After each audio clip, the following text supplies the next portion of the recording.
সমস্ত দাস দাসী নন্দালয়ে ছেড়ে চলে গিয়েছেন গিরি গোবর্ধনে। কেন? না ইন্দ্র পুজো করবার জন্য। তাহলে নন্দালয়ে সেবা করেন কতজন? না এক সমস্ত দাস দাসী। তারা সকলে নন্দালয় ছেড়ে চলে গেলেন। কেন? বললেন এটা যোগমায়ার কি যোগমায়ার ইচ্ছায়। কারণ আজকে যোগমায়া নন্দালয়ে যে লীলাটি সংঘটিত করবেন, সেখানে দাস দাসী থাকলে লীলাটি সংঘটিত হবে না। তাই যোগমায়া সমস্ত দাস দাসীকে গিরি গোবর্ধনে পাঠিয়ে দিলেন। আছে মাত্র দুজন, একজন হলেন মা যশোমতী আর তার আদরের নীলমণি গোপাল। তো সকলে ইন্দ্র পুজো করতে গেলেন। কেন? না দেবরাজ ইন্দ্রকে প্রসন্ন করলে তাহলে সব দেবতা প্রসন্ন থাকবে। তাতে করে দেবরাজ ইন্দ্র হলেন বৃষ্টির দেবতা। বৃন্দাবনে প্রচুর বৃষ্টি হবে, প্রচুর তৃণলতা গুল্ম জন্মাবে। আর আমাদের রয়েছে নবলক্ষ ধেনু, তারা ওই তৃণলতা গুল্ম আহার করে তাদের বাটে প্রচুর দুগ্ধ হবে। আর এই দুগ্ধ থেকে ক্ষীরসর নবনী প্রস্তুত হবে। আর আমাদের গোপালকে সেই ক্ষীরসর নবনী খেয়ে মহানন্দে আনন্দ করবে। নন্দ কি আনন্দ ভাইয়া, জয় কানাইয়া লাল কি। তাহলে সেই আনন্দ হবে। তাই জন্য আজকে কি হচ্ছে, সকলে গিরি গোবর্ধনে গিয়েছেন ইন্দ্র পুজো করবার জন্য। তাই আজকে যখন ইন্দ্র পুজো করতে গিয়েছেন,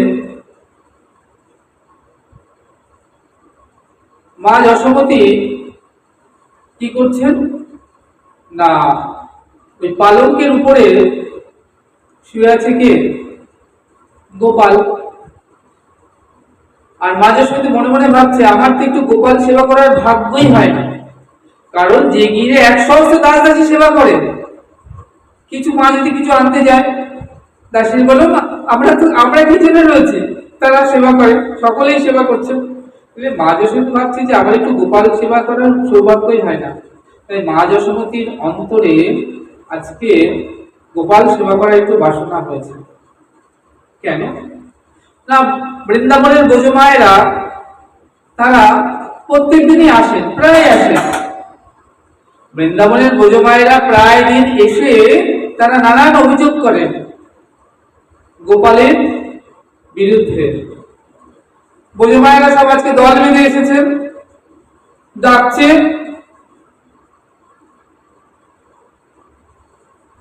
অযশোদা তুই কেমন না, ছেলে একটু খোঁজ খবর রাখিস না, ছেলে একটু খোঁজ খবর রাখ, ছেলে যে চুরি করে, বৃন্দাবনের ঘর ঘর থেকে চুরি করে। এই কথা শুনে মা যশোমতী বললেন, কি আমার কথা চুরি করে? কি চুরি করে গো? বলে ক্ষীরসর নবনী চুরি করে। একথা শুনে মা যশোমতী লাজে মরে যায়। ও মা, যাদের ঘরে নবলক্ষ ধেনু, একটা দুটো নয়, 9 লক্ষ ধেনু, তাতে করে বৃন্দাবনের গাভীরা সব অপ্রাকৃত দুগ্ধ দেয়। আমি বৃন্দাবনে ছিলাম অনেক বছর, ছোট থেকে আমি দেখেছি বৃন্দাবনের গাভীরা কিন্তু বিরাট হয় আর বাটে প্রচুর দুধ। 18 কেজি, 20 কেজি, 22 কেজি বড় বড় গাভীতে দুধ হয়, 12 কেজি, 16 কেজি। তাহলে ভাবো নবলক্ষ ধেনুতে কত দুধ দেয়। আর এই দুধ থেকে ক্ষীরসর নবনী প্রস্তুত হয়।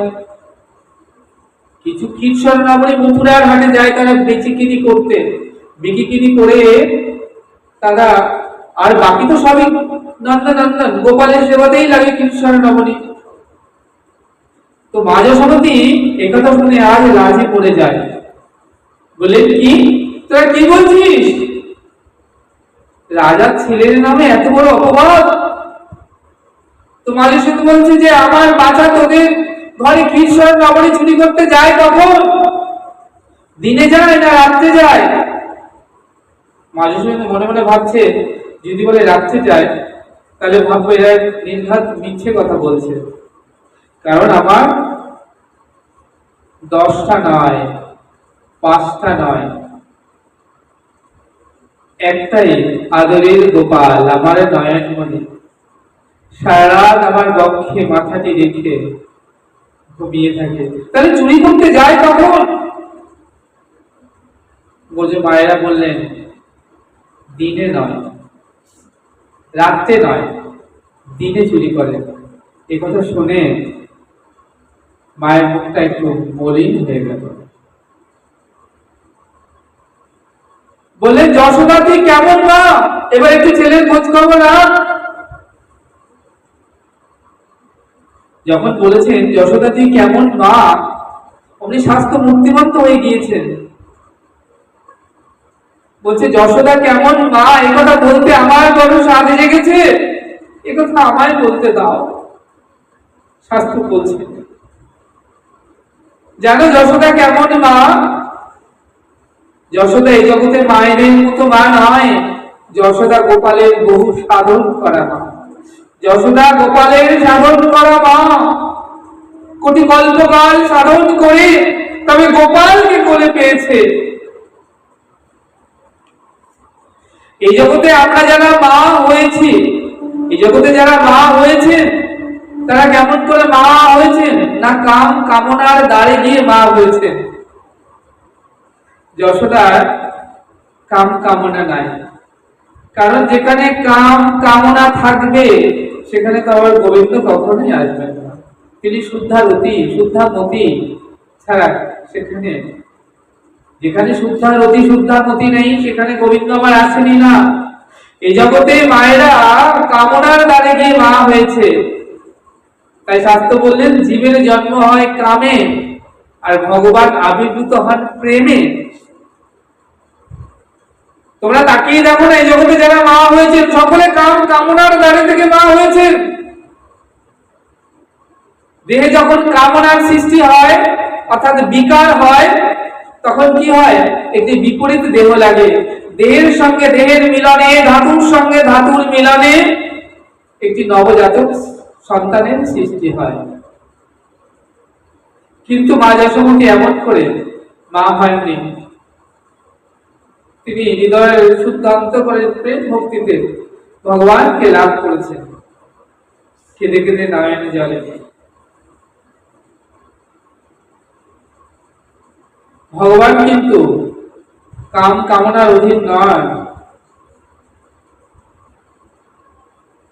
এই যে জন্ম মৃত্যুর অধীন কে? জন্মের মৃত্যুর জন্মের সৃষ্টিকারী প্রজাপতি ব্রহ্মা, যিনি ব্রহ্মাজি হলেন জন্মের অধিদেবতা আর মৃত্যুর দেবতা যম। তাহলে মানুষ জন্ম মৃত্যুর অধীন, কিন্তু ভগবান জন্ম মৃত্যুর অধীন নন। জন্ম মৃত্যু ভগবানের অধীন। কারণ প্রজাপতি ব্রহ্মা ভগবানের দ্বারা পরিচালিত হচ্ছে, জন্ম মৃত্যু কার্য সম্পন্ন করছেন। আর মৃত্যুর দেবতা যম, তিনিও ভগবানের অধীন, কিন্তু জীব জন্ম মৃত্যুর অধীন। তাই আজকে এখানে স্বাস্থ্য মূর্তিমান্ত হয়ে বললেন, মা যশোমতী কেমন বা যেন গোপালের সাধন করা মা। তাই আজকে সমস্ত মায়েরা যখন বলছেন, এবার গোপালের একটু খোঁজ খবর রাখ। গোপাল যে বৃন্দাবনের ঘর ঘর থেকে কিশোর নবনী চুরি করে, বললেন রাতে নয় দিনে চুরি করে। মা যশোদার মুখটা মলিন হয়ে গেল।